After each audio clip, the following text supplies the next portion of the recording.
Hello, Steph here from TechNuovo and welcome back to the channel. Now if you've been keeping an eye out, you'll have seen that we've published a few videos on the Steam Deck, and in one of them we compared the load speeds between the 512 and 64GB models, and card will be up the top there if you wanted to see that. And one question that kept being asked was, what's the difference between the standard screen on the 64GB and 256GB models and the premium anti-glare screen provided on the 512GB model? Is the difference in screen worth it? Does the anti-glare work? And does it affect the overall color reproduction and brightness of the Steam Deck? Well, we've got both models here. Well, I've actually only got one of the models here. Nick's got the other one back at home, but we're going to be taking a look at them anyway. So to make it as fair as possible, we decided to load up a new game of God of War on each Steam Deck. We used the default graphic settings, 100% brightness, and we can see quite a difference between the two in person, but it's not as noticeable through the B-roll, unfortunately. Now we can see that the 64GB model offers a slightly brighter experience as well as a cooler color temperature. The skin tone on Kratos, for example, is whiter, whereas with the 512GB model, the skin has a warmer tone to it. And between the two, we also noticed a slightly stronger color saturation on the 512GB model because that backlight isn't as bright. Colors were able to really become a lot more vivid at the expense of some brightness. And we also decided to drop the screen brightness on both decks to around 50%, and the difference in the brightness here and the color were pretty much void.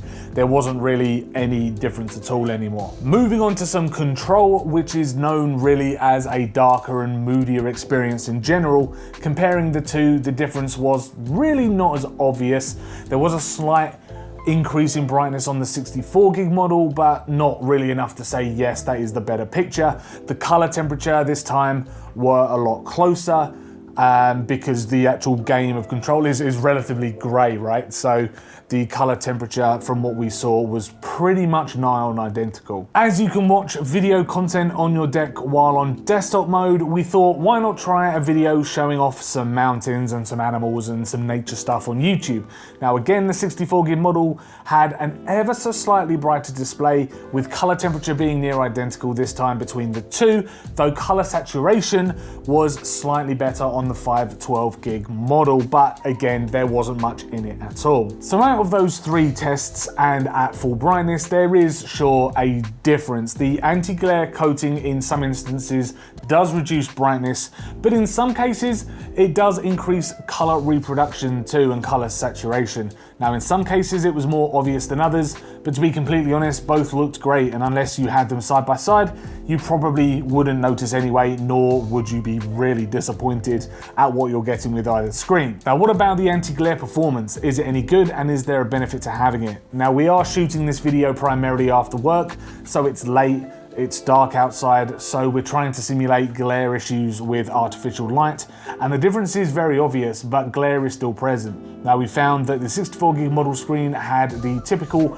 mirror effect when we shone the light on it, picking up individual LEDs in the light very clearly. Now, while with the anti-glare screen, it's more misty and a blurry reflection. The LEDs of the small light we were using are less prominent, but they are still present, so the glare isn't completely removed, but the coating does go some way to mitigate the problem. Now, it's a similar scenario when playing outside in sunlight too. We found that the 64GB model was almost unplayable in harsh lighting conditions, yet the 512 anti-glare, although difficult, was manageable. This can also depend on the type of game you're playing as well. Now when playing God of War, it was alright as long as you were in bright areas. Playing Control though was almost impossible on both types because the game is a lot darker. I also tested Sonic Mania as a final game just to see what a bright, colourful game was like on the 512GB model, and it wasn't really too bad, to be honest with you. It was alright, it was very passable. So is it worth paying the extra for the 512GB model and getting the anti-glare screen? Is it worth the extra £220 over the 64GB model, or £110 over the 256GB model? That's without buying additional extra storage, of course. Now it's a tough one. How often will you use your deck outside or underneath an annoying light source? Now for me, I don't think it's worth it based on when and where I use my deck. I'm on the sofa most of the time, I'm at my desk at work, I'm on the train, and I'm rarely using it outside in the garden anyway, not in this British weather. There are of course other things to consider. Obviously the storage is a huge advantage with a 512 model, but you can upgrade the storage of lesser models anyway or add an SD card to it. Now, speed performance between the SSD versus eMMC or SD card is nearly void. The results were very similar as per our previous video, again up here. The exclusive case that you also get only with the 512 model, it's just a color thing with the logo on the front and a different color to the interior, the felt color, so I don't think that's worth it either. So you need to really weigh up the pros and cons to best suit where and when you'll be using your deck. Now, what other options do you have? Well, you can buy a screen protector fairly cheap online for less than £10 on Amazon or something like that, with an anti-glare finish that you may consider. Or I saw that you can buy an anti-glare spray, which does worry me a bit. Now, bear in mind that if you applied either of those, the touchscreen and visual performance anyway could be affected more than we experienced with the official anti-glare coating. Now that's a wrap on this video. Hopefully you found it beneficial, but if you've got any questions about the screens or anything else, drop it in the comment section below and we'll try and answer them for you. If you want to see more videos from us in the future, hit that subscribe button and all of our future videos will pop up in your feed.